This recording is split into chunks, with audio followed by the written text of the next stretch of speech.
Guardians are my favorite too. Guardians? The first Guardians. The first Guardians is up there too, yeah. Hold on, this is Sword. Where's the fuck? Sword texting? Oh, so we went to the World Market Center downtown? Yeah. That's where we went to and saw those facilities.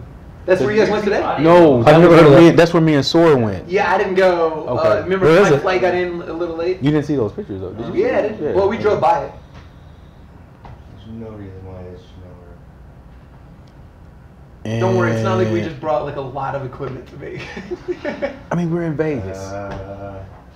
Hey, our camera guy's been drinking. Sauce. Oh, wait a minute. Somebody said, hi, I'm good now. You're good? Hello? Good. Is that true? Seriously? Literally leave us a note if you can hear us. Can we get a thumbs up from the people in the back? Our producers over in the corner are saying we have audio? I don't know. Somebody wrote it. Yes, got it. We good now. That's fantastic news. I'm going to run with that. I'm going to pretend All right, that we have well, audio. there you go. Go on what channel? We're going to talk. YouTube, Facebook, Yeah. what are we on? YouTube. Right on. It'll work. All right, so It'll work. to recap it, if those of you who joined us and didn't have audio, my name's Patrick Ease. I'm one of the co-founders of the FCFL, Chief Gaming Officer. I'm joined by two other co-founders. First up is Ray Alston, co-founder in the Commish.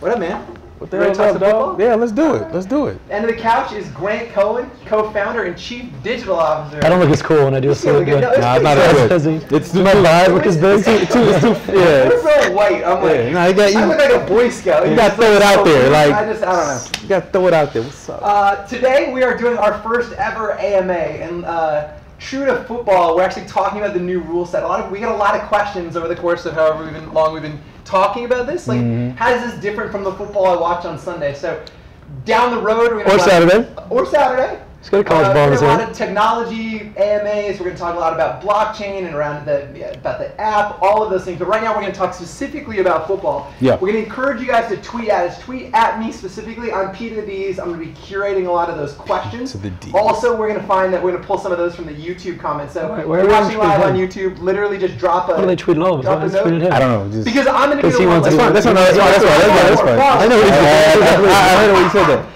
Like, wow. It's because you two are dropping football knowledge. All I'm doing is listening and asking you questions. Did somebody fart? Yeah. Not this guy. I could've- That's on him. Oh, I see how this goes. Since they're already turning on me, I lost this early. We're 2 minutes in, and I'm all right. So let's start with the first thought. So I'm gonna ask you two gentlemen. So we solicited questions from Discord and a couple other places to kind of get the pump going a little bit as these questions started to come in. So we had a proof of concept team last year in Salt Lake, right? Okay. We did. Yes, we did. Okay. We were there. I was there. Yes. We did. So we had a fan write in and say, like, hey, were there moments last year or leading up to last year when you said both, oh shit, this is actually going to work, or there's no way this is going to work? Were there moments, like, Grant, let's start with you. Oh God, yeah. Yeah, like what was the first time when you actually believed it was going to work? Well, I'm not sure. I still believe anything ever is going to work, but the closest that I get to believing things will work, the first time we ran it in the arena, when we were doing it in the practice facility, it was always kind of hodgepodgey. It was hard to like get the thing. The way that the facility was laid out, it wasn't like a normal thing. It was when they laid the carpet down and we did that walk through with pads on. They didn't have helmets and they just had the shoulder pads on. It was touch, but that like when we did that and they drove down. That was like the first time it was like, oh shit, like, and the offense actually scored a touchdown with the fans calling. That was the first time I was like, oh, awesome. And then the time I was most sure it wasn't going to work was the first game when the first two drives were the worst. Like, no joke, the first two drives, for those who weren't fans then, two drives into, I won't go through all of it, but 2 drives into the game, we're down 14-0. It was like 2 minutes. Yeah, we have negative yardage. We've turned the ball over in our own end zone twice. And it was pretty clear that this idea that we had for years was a total fucking disaster. Like, unmitigated, stadium full of people. I had like family and friends there. And I remember looking and being like, yes, I'm just going to go. What have we done? I'm just leaving. Fuck that shit. I'm out. Like, this is a terrible idea. Someone's going to burn the stadium down before the game's over. I'm ghost. And then, obviously, we turned around. We actually tied it before the half. And then it was like, okay, this actually. But I honestly, it wasn't even that I didn't think the play calling would work. It was, oh shit. Like, we've got like teenagers playing a grown man's game. Yeah, Like, I just yeah, thought yeah. like Kids, we, yeah, I right. thought we had done just an awful job. I thought our fans and us collectively had done such a bad job scouting and bringing on talent that we brought in dudes who just weren't ready to play at that level. Right. Because they like they're getting manhandled. Right. And then it doesn't matter what kind of plays you call, like you're fucked. Yeah, But yeah. turned out we were all right. You know, for me, it was kind of the same because when we had all the media there and Yeah. when we ran the plays, the guys were out there. That was cool, but I knew it was going to work when the actual fans did it and we scored that first touchdown. And everybody ran on the fucking field Right. and all that. That's when I said like, this is going to work. When I thought it wasn't going to work was when every time we were calling plays. And it took a while for the play to get the speed of it, because I know the speed of football. It has to be in. You have to, and you know what the guy's thinking, and that kind of bothered me with the quarterback because he was getting the call in a little late, and so that means he has to think, and he's not being able to go. Oh yeah, here's the play, let's go. He's like, come on, let's go, let's, and that bothered me so much, and I'm like, man, we're not gonna figure that out, and we figured it out, and I was like, holy shit. So speak to that though, right? Because one of the things we did learn, and like we took a lot of lessons out of the proof of concept team last year, right? This all like one of the things we learned was that delay. Like speak to how we're compensating for it this year in the FCFL. Well, we're shortening the games. We're shortening the games. Instead of having a 3-hour game, we're going to shorten the games and make it a lot faster. I think for me, the way football needs to be played, it needs to be fast. It's an exciting game. Yep. People want to see scores. It's an offensive game. Yep. People want to see touchdowns. People want to score touchdowns. You're not looking for a fourth and defensive turnover. You want to score points. So we want the game to go a little faster. Yeah. So I think that's going to help out. Well, but explain. It's not just the speed of the game. Like actually, theoretically, if the game was played faster, it would actually be worse from a fan experience. Like, 'cause that we're just saying part of the problem is that you're right. no, but the key is it's how you time the speed of the game. Right. So in that league, we were playing in a league of traditional teams. So the time at which the ball gets set and the ball setting and the clock running in the arena was totally disconnected from what we call the stringer, which is the person who's entering the previous play. And the way that our system works is you enter the previous play, the result of that, the system now knows what the new down distance and game situation is, and thus generates play calls for the fans to choose based on the algorithm that knows that down distance situation, what's the appropriate plays out of the full playbook. Having those two things be disconnected made it a nightmare, right? Because the actual way of the game was being played on the field was different than the fans. So I think in the new league, speeding up's fine as long as you're doing those together in unison in your own production facility where we control the Wi-Fi. We had a whole bunch of home and away games. Home games where the Wi-Fi was just crap because those people were terrible and had no idea what they were doing, putting Wi-Fi into an arena. And away games where I'm quite confident the owners of the other teams were intentionally sabotaging it, which screwed up all of our systems. So controlling that, I think, makes a huge difference in the fan experience. Controlling the environment where you play changes the streaming fan experience. It does. If that makes sense. Yeah, no, totally. And true to form, this is an AMA. Our first question in is where do we anticipate playing? I am excited to tell you that we are coming to you live from Las Vegas. Nice. Red Bull vodkas, By the Cosmo. only in In the Vegas. Cosmo. Only in Vegas. In a hotel, Right. chilling on the couch. We are at the NFLPA. Oh, don't Former lie. Players Oh, don't lie. Association. Dean has this couch in his house. Yeah. Two of them. We brought this with us. Literally shipped it here. We're here at the NFLPA Former Players Association convention. Ray spoke earlier today, and we're out here looking for locations. So it is our intention, right? Like I think it's safe to say that we anticipate all 8 teams will be here in Las Vegas. Totally. So amazing question. Yeah. You guys have anything you want to add to that? No, I just think Vegas is a great place for it. It's starting to become an esports mecca. If you're going to come into this country, because we are a global company. I mean, we've got fans in 100 different countries. I mean, I talk to guys in Australia. You'd be surprised how many times a week I talk to people New from York, Australia, New York, Germany, Turkey, Monte Carlo, So Aladdin. If you're gonna come somewhere, if you're gonna come out of the country to come to America, where are you gonna come? Yeah, You're gonna come to Vegas. Very good. And we're gonna make this hot. Yeah. Miners, the Golden Nugget are fans. Everybody's. Who's not a I fan? would have gotten there eventually. Paris Hilton maybe is a fan. I don't know. So we had Kylie asking specifically why you don't have socks. It is an AMA, so I have to answer the questions as they come in. And Grant, why don't you have socks on? I have socks on. Fuck you don't. Look, we're taking all questions. Sorry, Kylie. I don't wear old man above the ankle socks. Just literally, we're And taking questions as they come in. If it's the Kylie that I think it is, You know it is. I'd like a 3-piece. All right, fair enough. Love you, dog. All right. We've got a question actually. Kylie's a chick. What are you talking about? No. Okay, so how do you intend to reach out to the international audience, right? Like one of the things that you had just said was that we do have like this international audience. Last year with our proof of concept team, we had plays called in 100 different countries, over 19,000 plays called per game. So like, what is our intention? How do we intend to like build an international community? I mean, it just seems to be happening. Like you look at so on the fan token side of the business, we have, as part of the registration for our referral and pre-sale programs, we ask if someone's a U.S. citizen because the regulations around accredited investors are different in the U.S. and outside, and an overwhelming majority are not. Now that's, potentially crypto investors who may not be as big of FCFL fans, who may be more interested in fan token as it applies to other leagues in the future. But I think the world we live in now is a global world, especially digital. And you think about where we're, potentially streaming games and the types of environments it's in. I think because it's American football, it'll have a strong American tie. But I think there's a huge amount of expats international who just already follow. I don't know that we have to even just like put a huge amount of effort into that. It just happens. Well, just by nature of the fact that it is a digital game right now. Like, so again, we intended to, the arena that we're looking to build, we'll probably have about 1,500 seats here in Las Vegas. It is more of like a set, right, than it is like a arena is a stretch of the word there. Right, no, right. It's like, it's a tent with some bleachers. It's an arena. Sure. I mean, it's a state-of-the-art facility. I mean, it's going to be incredibly high-tech. When we're not using it, we intend to have drone races there, state-of-the-art concerts, 3D live experiences.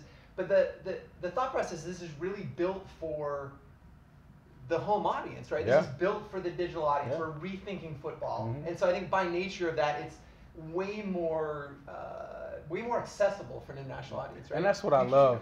I think when it comes to football, especially me being a player, I love You're not a player, you're just special to finally get the armchair guy, the guy that has so much to say, the guy who, he could do better than it. I can't. Those are the guys that I want for this. And those who are just ready to say, you know what, I've always wanted to be in sports. I wanted to be a coach. I wanted to be a scout. I wanted to be an exec, but didn't know how to get into sports. Every job. I mean, it's very difficult to get into the actual sporting, industry. But through this will allow people to actually live that out, and I love that. And then plus the competition of it too. I can't wait. Well, I was getting asked by a reporter earlier today, right? Like one of the things that they said, like, how do we intend to teach people about the game? I think like we've been from the beginning, right? Like last year we had Coach Leotta, who's the coach of the fans, right? And he's been great. Great. And he exists to teach people about the game of football because our goal is to make this accessible for everybody, right? Like, as I was a kid, I tell this story all the time. Like, I was a gamer growing up. My old man doesn't like the sport of football. Like, it's not that he doesn't like it, but like, you couldn't tell you the difference between a 4-3 and a prevent. And like, none of that. He didn't teach me anything about it. So I learned football through Madden. And I think our goal is to be able to use like the coach of the fans and have other resources and teach people about the game of football to collectively raise all of our fan IQ. So it's accessible for people who might not have grown up or had a football background. But football has changed since the 80s. It used to be a different fan. The fan used to sit back with a hot dog and a Coke and cheer. That was all they needed to do. Now the fan is here. He's engaged. Lean forward. He's got his laptop. He's got his phone. He's watching the game. He's tweeting. He's got this open. And that is the type. That's the fan that we're looking for. And you're right, Matt. But that's sports in general. All sports have moved to so much more of it. I mean, from the A's and sabermetrics to. I mean, look at basketball now and how they rate players, PR. Like all of sports has moved to fantasy and data and stats and technology has moved everything forward, which is good. It's great because I think the application of the concept well above and beyond just football. Right. Which I mean, we talk a lot about timing, right? Like this is the time for this concept, right? There's never in the history of technology or sports could we have executed what we're about to bring to life next year. And that's funny because Grant, I don't know if you guys know this, but Grant actually came up with he wanted to. I don't know if you guys know this, but it's my idea. Like that's the important part of where this is going. We argue about this all the time because there's four of us, and it is. Let's say this now, and a lot. This was not his idea, so we're going to put him under the bus right now. I genuinely think everybody who's ever watched Check the internet. has had this idea, though. Like, I mean, I love that you thought this, Grant. Like, definitely Grant 10 years ago was drinking with some buddies. Weird, Grant drinking. But like I think everybody who's ever enjoyed sports has had this idea. Like I want to control. I want my input to count. But no one was dumb enough to try it. But that's what I loved about it. He tried it, and it went. But didn't really. We pussied out. That's fine. I was good decision though. We almost bought a team in Fort Worth, Texas, in 2008, which came with a whole bunch of land tied to it. Imagine. You want to know the value of like $3 million of real estate in suburban Fort Worth, Texas, in late 2008? Yeah, not a great investment. Would not have been the wisest business decision. So, fantastically, we did not do it, luckily, and then obviously fast forward, and it was just like technology wasn't ready. Like we were envisioning it where before each pitch, you'd like get a text message that would say like A for fastball, B for curve. And you have to like reply back, which is just not nearly as cool as what we're doing now. Timing's everything. And these guys, these and our CEO, Sora Ferruti, they actually owned an arena team in Las Vegas, and they wanted to do the same thing that we're doing now.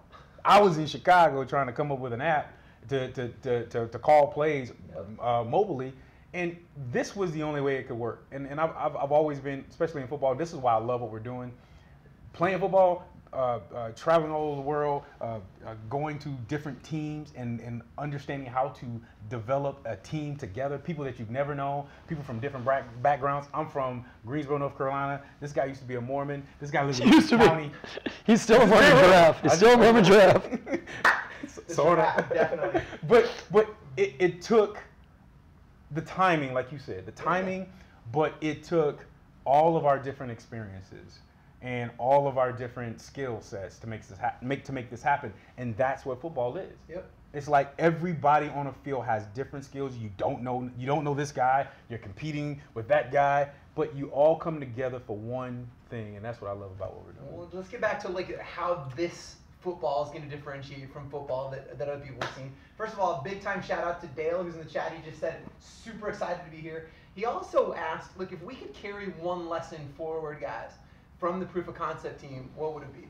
And are you watching us live? Yeah, I want to make sure it was working. Yeah, how is it? You are actually watching us live? No, it's like 6 seconds delay.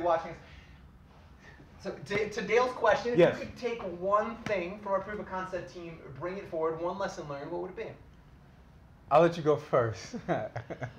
Well, for me, it's business economics of the league. The league that we played in, God bless them, a bunch of nice people, but I mean, 10 teams we were in Salt Lake, and Salt Lake and Phoenix were the only reasonably decent markets. I mean, we're Sioux Falls and, Cedar. I don't even know where these towns are. No clue where they are. And Bemidji, I think, had a team. Like, just not places where you can actually build a big sustainable business. And then the model where you play 16 games, 8 at home, 8 away. Your 8 away games, the league itself doesn't actually sell rights or sponsorships or anything. So every team is on their own. You basically can make money 8 days a year. And then 8 days a year, you have to spend a bunch of money to help some other team make money, which is just stupid and backwards and just not like, it's stuck in a time 50 years ago, not a modern thing. So the notion of centralizing cost, centralizing resources, and creating and it's just, who cares about filling a 3,000, 4,000, even our arena, 8,000 seat arena? Who cares about that? Like, build it for a much bigger fan base globally, where you can just have one single facility. We won't even sell tickets here. Just give seats away and let people come watch it and enjoy it. Like, there's just a much more forward-thinking way in which you could structure and build a sports league of any kind. And that, to me, was the biggest takeaway. And not just sports league of any kind, like a state-of-the-art production facility, right? Because we only have one facility. We can truly bring we can make it dope. Best in sports technology and have it in one place and have just a state-of-the-art, caliber broadcast. Yeah, we're not like our team in Colorado, like really nice, cool stadium, but like, or even Salt Lake, like you're at it's just whatever Salt Lake City arena was built 20 years ago. It's still available, and you can rent 8 times a year. Like, that's not like a place you can actually build something cool in. I think mine would be, and I'll take a better defensive coach. I was about to say, this is personal. It's I want to make sure I have a better quality of teaching for the players. I think the fans did a hell of a job with the players that they chose. I think we needed to do a better job of the trainers, of the coaches that we had training these guys. I don't think the players came totally prepared the way I would have done it and the way that I've seen it done. And I think it's kind of why we're here now. We're at the NFLPA convention. I'm connecting back to a lot of my former players, a lot of the because we want to put an ecosystem around this league of former players that have been involved, that people know, that the fans know. One of the greatest times we had a great time when Corey Chavis. I don't know if a lot of people know he has a website called Draft Nasty, but Corey Chavis came on once a week and he started to have scouting interviews, and he would just literally talk about the intangibles of players. Why are you looking at this player? What's good about this guy? And it was so intriguing to see fans, just the questions, and they were just like, oh my gosh, I am so full. Like, you have just filled me with so much football that I didn't know. And that's what we need to do, that on the fan side, but also on the player side.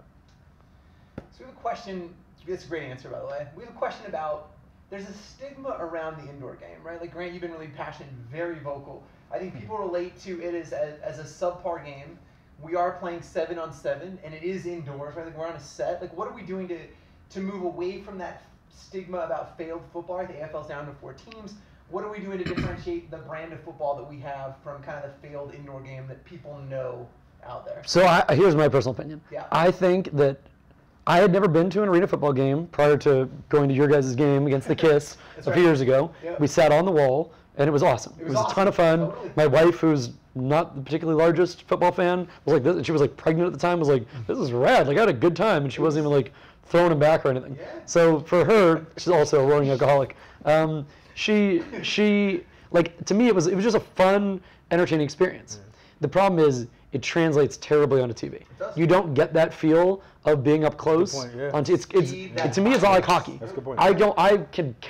I'll watch maybe the end of like a Stanley Cup game on hockey, but I'd be thrilled to go to them. Like, going to them's fun. But there's certain sports that are just better on TV and better in video. And I think something about the wall and the way it closes in the experience hurts it. So I'm all for, although we may play in an indoor environment on a shrunk down field with less players, I don't think we should have a wall. I think we should have a sideline like anyone else. You should be able to drag your feet and get tackled out of bounds. I think it makes the viewing experience better for the TV and streaming viewer, and it makes the football feel more relatable than having this kind of like hokey wall up. That's my opinion. We'll let the fans vote, but that's my opinion. I like the 7-on-7 feel.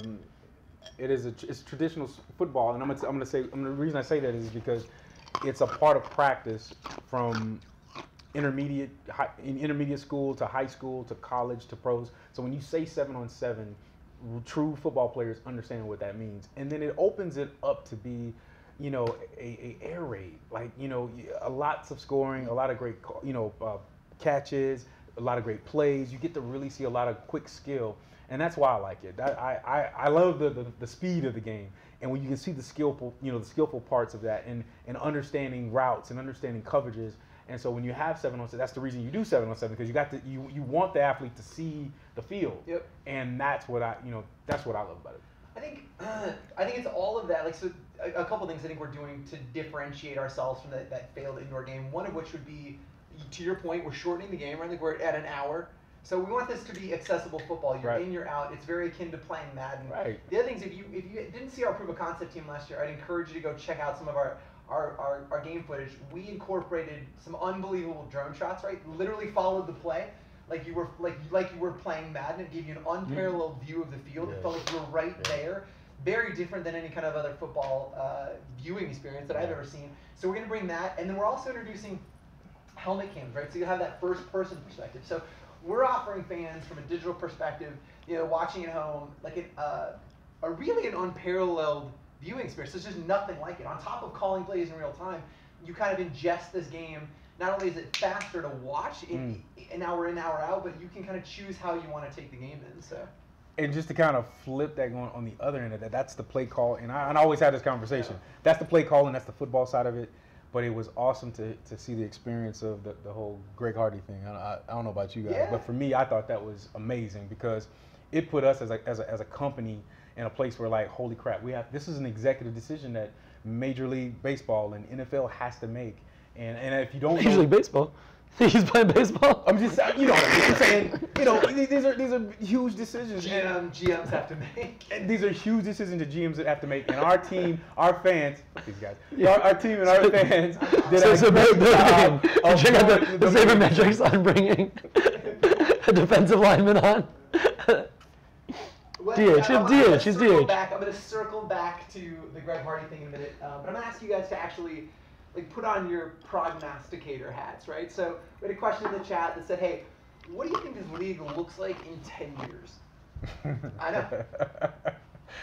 That's a really good question. That's a good question. I know, I'm really putting you guys on the couldn't even spot. imagine, man. So, I would literally see, we would have probably at that point made gazillions of dollars and had a visor over the helmet that had all this information, and everything that we see would literally be in the helmet of the football player. And literally, the fans will be able to talk to the football player. The fans will be able to see, or I'm sorry, the player will be able to see the play on his visor. Literally, that's where I think the game's gonna go. I love this AR. This Yeah, AR, bro. like Grand Uni. That's pretty good, actually. That's not bad, right? I was thinking more about like league dynamics, like how many teams and how big. And I wasn't thinking the technologist here. Elon Musk over here saying the future. No, yeah, I think that's actually awesome. And now that I never thought about that before, that's pretty dope. I think, look, truth be told, in 10 years, either we all hate each other and it's burned in a fire like about 7 years earlier, or it's crushing it and there's like 32 teams. And I like the idea of us playing like I like this a lot. Multiple seasons a year, condensed seasons. Yeah. I think current sports seasons drag on for too long. Agree. And 100%. I think you could do 2 3-month seasons a year, be better than 1 6-month season. And so I could see us doing like having 2 seasons. I like the idea of traveling. I love the American Ninja Warrior comparison of like, you could have like your Vegas season and your Miami season, and there's fun cities obviously you can party in, and not your Sioux Falls or your Bemidji season. Although I will say, I was in Minneapolis for the Super Bowl, and huge football town. It was freezing cold, but all the people there, like I did a couple like the tech panels there and stuff, and everyone was like, "We are building these huge indoor facilities." They like drove me by, like one of the Uber drivers like took me, like wanted to show me it. The Vikings practice facilities, like, "We are going to host your games here. You guys are going to play here," and I was like, "It is -7." Like, it is so low on the list of cities I want to bring this game, but maybe in the summer, do a summertime in Minneapolis, sure. Anyways, I think that would like 30 teams. I also like the idea that, in a weird way, we almost revert. So like season 1, everything's run by the fans, but I think you end up having teams that have varying levels. So some teams are going to be like fully open, million fans follow this team, they all vote, everything's even. You'll have some teams where fans have accrued so many tokens they've moved themselves to the top, and their team charter and team rule says that like only the top 2 fans call everything. You'll have some teams who are like, screw it, we turned it over to IBM Watson to call our plays. Or some teams are like, we actually want to go old school. Like, screw you modern people, let's recruit a real coach. And our fans are giving, like the fans themselves are making a decision. Their decision can be, like right now their decision is making the individual decisions, but their decision could be to let somebody else or a machine make the decisions for them. That's I didn't think about that. I think that's what's exciting about 10 years, right? Like I think this is who we even call it like version 1.0, right? Like literally our seasons are like software. And I like the idea of that this is constant iteration, like Madden, right? Like every year there's new features to the game, there's new things that they bring out. And I think like it'll be interesting to see the way the fans, to your point, like want to take this. I also really like, we're talking a little bit about a global audience. I think it would be great if we had leagues in various cities that had like a feeder program, right? Like so the same 8 teams, but maybe 8 teams in different countries. Like the same 8, but in Berlin, right? Like so that, and the All-Star game represents the best of all different parts of geography coming to one place from your team or your house, right? Like we always talk about like Harry Potter houses. Yeah. So how cool would the Facebook Bowl or the YouTube Bowl or the Instagram Bowl? I'm not watching the Instagram Bowl. Yeah, just be a whole bunch of pictures. Somebody just wrote, augmented reality is high up on my list of tech implemented. So I know. Thank you. I know. See? Ben from Minnesota. Look, we have a Ben from Minnesota in the chat. So he's pissed about it. Sorry, my bad, Ben. Really lovely town, just freezing fucking cold. So let's talk a little bit about. We had a question asked of us earlier. Somebody who's really familiar with our proof of concept team, the Screaming Eagles last year. There were a lot of penalties in that league. What are we doing to kind of mitigate that flow in penalties this year? Can we just not have refs? Yeah, definitely. Just fans that decide, as far as I'm concerned. And we have to change. We have to change the game to make it faster. No one. And somebody said this. I think one of the questions is going to be, can we say something about instant replay? It's like, why? Let's just go. Let's play. You know, I remember when playing back. Oh, really? Football, Sound of the way. I feel like the technology is there. Do it right. Nope. But just be quicker and more efficient about it. It's football. I like line up and play again. Just it's so many. I'd rather get another play out than you figuring out what we did right or wrong. We do that in the film room. I'm like, fuck that play. Let's go do another one. That's just me. Until the call doesn't go against you. Until the call goes against you. It's either way. And that's the luck of the draw, though. How many times? How many penalties or going to a couple of plays in the Super Bowl or last year too? I mean, how many times is that going to happen? One time, the guy, Des Bryant. Is that a touchdown? Well, okay, the catch thing, like I'm just that's saying, fully stupid. That we can fix. I think we can make the rules. Bill Simmons always says this, and I think he's right. Like the rule should be, if everyone in a bar thinks it was one thing, that's what it should be. Yeah. And it's like I don't know how exactly you draft a rule book that states that, but like I think you can. Like, I think you can walk through all the rules and say, here's generally how the fans feel. Let's do that. Right. And. Right. But I think that also goes back to like where do we see this in 10 years? Like it'll be interesting to see how the rules of this game evolve. Like it would be, it's going to the truth is it's probably going to be like two-hand touch in 10 years from now. Football as a whole. But like it's just going to start as recognizable football. But like one of the things that we're talking a little bit about is the kicking game, right? Like we have a chance to build football from the ground up now. And I don't know anybody who goes, hell yeah, let's kick some football. Like net literally has never been said. And so. One of the things we're looking to do is like the kicking game. Yeah. Oh, Scrag say it. Hey, look, I played in the NFL and I literally made a career on special teams. So for me to say this is it's saying a lot. But I want to take special teams out. Yeah. Completely, take them out, and instead of special teams, instead of kicking a football, how about we do one-on-ones? Wide receiver against DB. Quarterback throws the ball, wide receiver against DB. Now, I'm talking to the real football players right now, the real athletes, the people who've watched practice, they understand competition. I went to University of Tennessee, and one of the most competitive times in practice was one-on-ones. When that doggone horn blew, you going up against, at the time, Heath Schuler, it's a first-round draft pick at the time, T. Martin, Peyton Manning, wide receiver, the wide receiver, when the one-on-one horn blew, the NFL scouts came to the sideline to watch you perform. It was the most competitive time. That was the time that you were able, as a skillful player, as a wide receiver, as a quarterback, as DB, to work on your skill. And it was just you and that other man. And to me, it was the most competitive time in football or even practice that I would ever have. And that's why we're going to bring it into that. So how about you reward the guys for it too? How do we reward them? Well, how about we do? We should. We absolutely, and we should demote the one that does it. If he getting burnt up, we should put a toast on his helmet right here.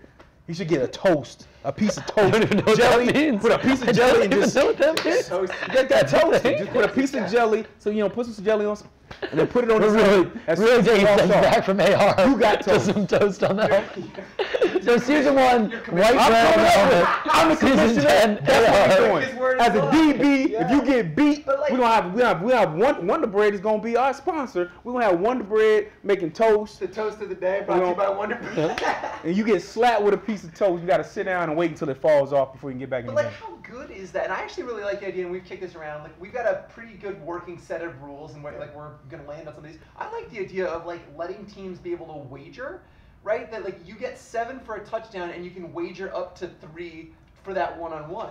So it's a press. 10, it could be worth 4. It's like golf. It's like golf. You're playing skins. Right. You're down a hole with 2 holes, or you're down 2 holes with a hole to go, and you're pressing. You're like, I'm going to make this double. Yeah. Double or nothing in bed. You should. Right. You should Jeopardy. And this is a fan you should be allowed to do Jeopardy. Fan decision that literally not our decision. It'd be a fan decision. I like it. How many points is this worth? Totally. How much confidence do you have? Yep, 1, 2, yeah. And what play are you gonna call? Do you have a trick play? Do you have whether it's one-on-one or whatever it is? Do you have a freak 7'2" receiver you keep on the bench who can't really run, but one-on-one just jump off. He just comes in twice a game and he mosses someone. Yeah, you totally can. Yeah. Something tell me he won't be a white Mormon guy though. Sean Bradley. They just bring him out. This is a true story. Sean Bradley is a running joke in my household growing up because All white Mormons know each other. Yeah. Yes. As my grandmother was getting older, she literally would give my brother a copy of his autobiography for every Christmas. Just one. It's called Standing Tall with Sean Bradley. Of course it is. Name. And she would forget that she'd given him this. So every year for Christmas, we give about 20 copies of Sean Bradley Standing Tall, the Christian D's. So if you're watching Christian, more coming this year. His name was actually Christian? That's my brother. Just so into it? So deep into it? No. Let's talk about the players, right? I get asked this a lot. We got a question wanting to know how are we going to get the players in the FCFL? How do they try? Are there going to be tryouts? Yep. And then the thing that I get asked a lot, what are the caliber of athletes people can expect to see in this league, right? Well, number one, we just less than Ray, better than me. In our primes. Is that fair? No. Somewhere in the middle. Got it. Somewhere in the middle. One would hope. Hopefully closer to his side than my side. So we just added on our advisory board Greg Moore, the commissioner of the SIAC, which is the HBCUs in the southern region, and they have exceptional athletes. There have been athletes that have come out of those schools that have made it to the NFL. Morehouse, Tuskegee, Lane, Clark Atlanta. The list goes on. Kentucky State. The list goes on, and we're wanting to send our fans right into a division of players that we can funnel directly into the league. So I'm excited about it. I've always been a fan of the HBCUs, the historical black colleges, and so I think this will be an amazing experience for those. I mean, we had a lot of those guys on our team anyway, but in the IFL, in the league in general. But now we'll be able to focus on all the top guys that we can get, to pull from our league. So I'm excited about it. Well, so I think it's okay. I think so. 2 years ago, our very first IFL owners meetings were here at a much less classy hotel down the street. About the same couch, though. Yeah, pretty much. Yeah. And at that point, I felt the same way. I didn't know anything about how. Dude, are we live here or what? Yeah. All right. We're still live. Cameraman's sketching out. Super live. Super live.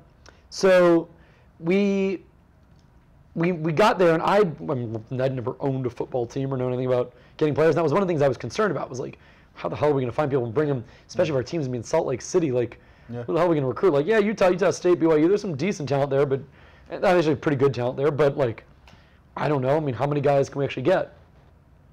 And all of the owners just laughed, and they were like, "Are you crazy? Do you understand? Do the math. There's 7 rounds of the NFL draft. Call it 30 teams. It's 210 guys. Not all of them are even going to make rosters. So you have a couple hundred guys a year. There's 115 D1 schools.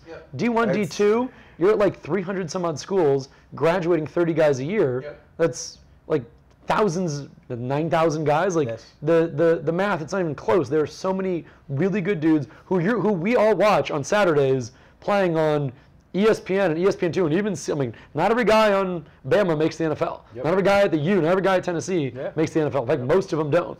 So there's tons of good players out there who are incredible athletes. 20 beasts, much closer to Ray than to me. 21-year-old to 25-year-olds. We're not going to have 32-year-old vets. That's just not what this league's going to be. Right. It's going to be 21 to 25-year-olds who can either be a personal trainer or a coach, or can keep the dream alive and spend a few years getting more game tape, getting a little better, and a few of them a year are going to get called up. And if we do a good job at developing talent, it'll be more than a few, and we'll have high-quality players in the league. And that's key what he it's just not said. baseball where there's a huge minor league. It's not basketball. There's a huge international. No. There's nowhere else for them to go.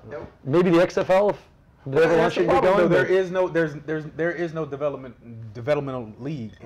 And to me, how awesome would it be to have a fan developmental league and saying, you know what, I can pick players just like you guys can for NFL.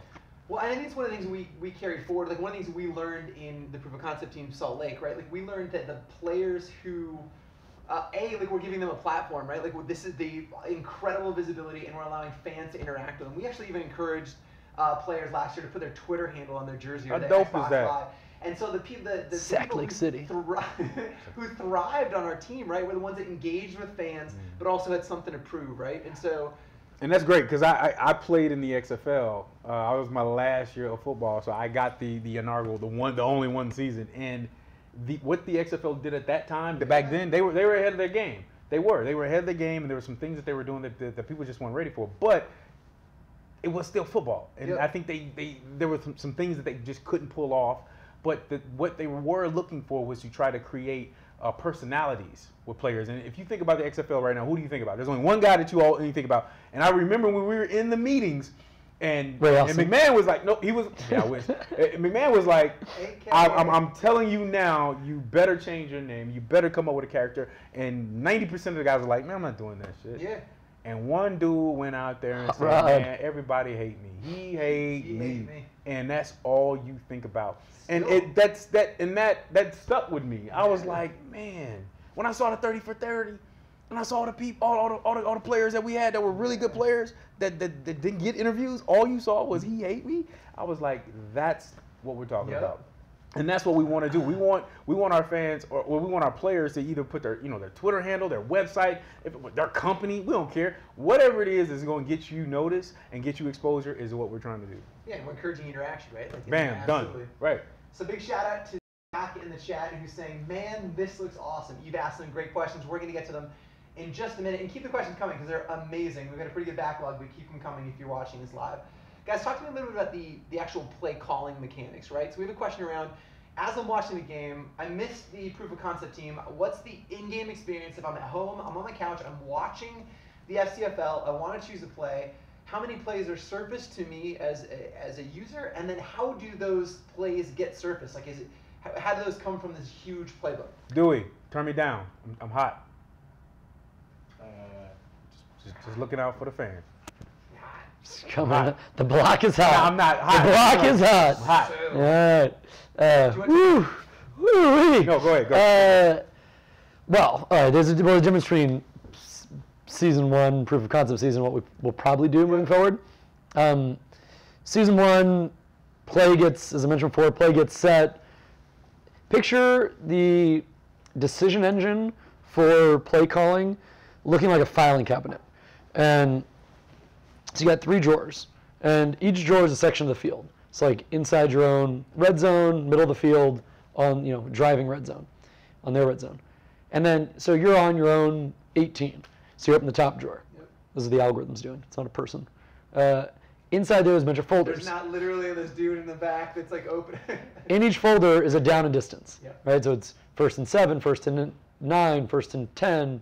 Well, I missed 1st and 8 in there, whatever. 2nd and 7. Like, it's all different down and distance situations. Inside those is a stack of plays. And the plays are stack ranked based on score and game time. So is it the first quarter and is it tied, or is it the 4th quarter and you're down 3 scores? Mm-hmm. The algorithm that determines the plays that are exposed looks at all those. So first it opens the right drawer, then it opens the right folder, and then it sifts through the individual plays and chooses the top 4 based on what it believes would be the most 4 likely to be successful. So people always ask, like, what happens if people run a Hail Mary on first down? Well, Hail Mary's not going to be an option on first down. Because the point here of this whole thing is to give fans the ability to be the GM or the coach. The coach is never deciding to call a Hail Mary on first down. That's not a thing. They're making a decision between a finite number of plays that are options within a situation. Wait, we want to position fans to position the teams to be successful. Sure, yes. you're just giving them the decisions that a normal GM or a coach would have to make. A normal decision isn't, should I kick a field goal on first down from my own 5-yard line? That's how that's I play not, Madden. That's not going to help real football. But real football, that's not an option. I agree. Not an option. You've never seen it happen. We want to make sure that we're educated, like you just said, we're trying to educate the fan so when they do see those plays and they understand that this is the right play call, because I've been engaged with my team all week. I've been going to scouting meetings. I've been going to all the meetings. I understand the playbook. We do not want you coming in. You can install the app and then you get here and you show up on Friday. You're not going to be prepared to play. You have to be here all week. The more you engage in the ecosystem, the better power and the more power you're going to have as a fan. Well, the one thing, the couple things I would add to that is, one is, unlike Madden, you aren't going to have the ability to move through different formations, right? Yep. You'll have a handful of plays, which will have different formations associated with them, but you'll have a handful of plays. Last season was 4, maybe it's 6, 8, whatever, but it's going to be a much smaller subset because of the real-time nature of it. You have to get the play calls in and the ability to do substitutions quick enough. That's the first thing. And right now we're speaking purely offensive. The second thing is fan token. So the concept of fan token is that not all fans are created equal, and they're not. Some are better than others. And it should be a competition, and the best fans should be rewarded. So he who has the most fan tokens will have the most power. Now, what does that mean will be defined by a per team basis. Yep. So it's up to the fans of a team to make that decision, but you theoretically will have top fans who either have more power or controlling only certain plays or only certain situations. Only certain fans get to call that, and it all comes down to the fan token, which is the whole point of this being tokenized and built. Well, the blockchain is important for two reasons. One, to be able to control the flow of token on an open distributed ledger, and two, to make all the voting transparent so that fans know what they're really asking for is legit. So we've got about 7 more minutes. If you're watching at home, the questions are fantastic. Dale, your question I'm going to get to, it's a really a good one. But if you're sitting on a Brittany. question, what's that? I thought it was Brittany or Christina. If you're sitting on a question, get it in now. We have about 7 more minutes. But please know, this is the first of many AMAs, right? So if you want to get your question now, we're trying to start doing these kind of weekly, so you can ping us with these types of questions. That right now we have about 7 more minutes. No, hot dog's not a sandwich. Is that not it? Is that Dale's? I'm going to keep guessing. Tupac or Biggie? Tupac. It's Tupac, yeah. God, one of Really? my favorite things about last by season. Okay. This is when you. I mean, he's still alive. So we're in Vegas, for Christ's sake. So Ben asked me a question, which I think we get a lot, and I know we were going to stick. I want to talk a little bit about fan tokens in its own AMA a little bit later. So we're going to get to that. I'm going to shelve your fan token questions. This is a question that is about the league and kind of the experience. Ben's asking, like, how does revenue get generated in a league like this? Karen, you want to jump in? Oh, we have to make money? Oh, shit. So, Ben, yeah. if you can help out. Yeah, so you tell us, Ben. Comment section. Revenue in a league like this, and in every sports league, is rights deals, sponsorships, merchandise. Every other league also relies on ticketing. We don't. Well, not every league. No. Most leagues rely on ticketing, but a lot of leagues make a very small percentage of their revenue on ticketing. Typically, that's revenue generated at a team level, not a league level. And our focus right now is at a league level. It's possible in the future there's a ticketing fee. We move into larger venues. We build our own massive facility. Who knows? But for the time being, it's all the same ways that typical leagues make money, just sans ticketing revenue. But we also have a way lower operational cost basis than teams who are playing in 8,000 seat arenas like we were last year. And all over the country, and with a set of and shared travel services. And, totally. ED Wrestling says, I look like Andy Dalton, and I would say you look like Andy Dalton. I actually prefer Harry Potter, or the Weasleys. I prefer... Andy Dalton. Or... he does kind of look like him. He does. I actually prefer Andy Dalton might be more of a bigger badass, though. I just now got... I just saw that. So thank you for that. Who said that? It's EB Wrestling. Awesome. That is... You look like Andy Dalton. That's now his I bet he doesn't. name. No, I don't think many people do. True. Yeah, I know. I do get weirdly alpha when I see like another goofy, tall redhead. I'm like, no, what's up? Like, so he looks like my look. He looks like Andy Dalton. I look like Samantha Ronson. Ray looks like Cuba Gooding Jr. So it's a really great combination. It's like celebrity. Kuba's here. Go. Show me the money. How many times? How many times do you sign autographs after Cuba? A week. At least a week. I get called that at least. No, I'll be honest. It's been at least a month. Someone calls me Cuba Gooding Jr.